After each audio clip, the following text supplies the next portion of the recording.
रोहिणी खडसे आणि प्रांजल खेवलकर यांचे वकील विजय ठोंबरे पोलीस आयुक्तालयामध्ये आता दाखल झालेले आहेत।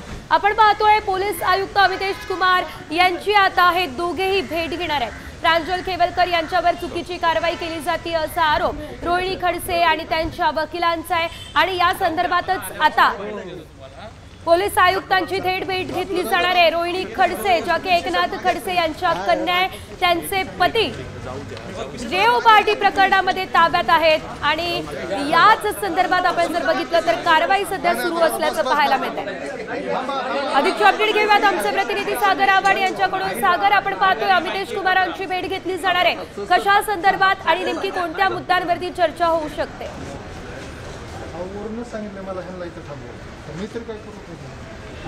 नक्की आपण जर पाहिलं आता तर विजय ठोंबरे जे खेवलकरांचे वकील आहेत आणि रोहिणी खडसे आता पोलीस आयुक्त कार्यालयामध्ये दाखल झालेले आहेत आणि एक पत्र जे आहे ते पोलीस आयुक्त कार्यालयामध्ये ते देणार आहेत आणि यामध्ये लिहिलेलं आहे की जे पक्षकार आहेत, आमचे पक्षकार म्हणजे प्रांजल खेवलकर यांचे फोटो व पासवर्ड लीक केलेला आहे, त्याबाबत जी माहिती आहे ती देण्यात यावी।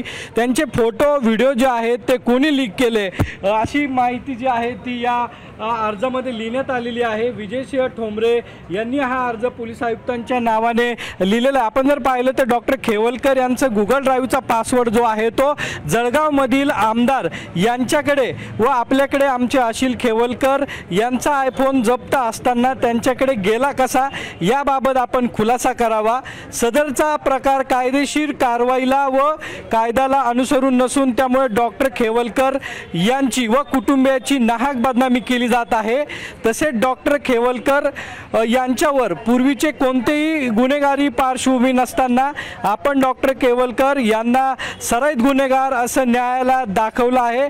सदरची बाब अत्यंत गंभीर असून त्यांच्या कुटुंबियाच्या वतीनं मी आपणास वरील प्रश्नाचा आपणास खुलासा द्यावा, अन्यथा डॉक्टर खेवलकर यांच्याविषयी न्यायालयात दाद मागितली याची नोंद घ्यावी असा अर्ज जो आहे तो पोलीस आयुक्त यांना रोहिणी खडसे असतील किंवा विजय ठोंबरे असतील हे देणार आहे। आपण जर पाहिलं तर त्यांनी आरोपही केलेला आहे 2 दिवसामध्ये जामीन झाला नाही तर उच्च न्यायालयामध्ये जाऊ या संदर्भातली जी माहिती जी आहे। निश्चितच सागर, धन्यवाद दिलेल्या सर्व सविस्तर अपडेटसाठी। पोलीस आयुक्तांच्या भेटीला रोहिणी खडसे आणि खेवलकरांचे वकील आता पोहोचलेले आहेत। आता isakal.com आहे देशातील नंबर 1 ची मराठी न्यूज वेबसाईट।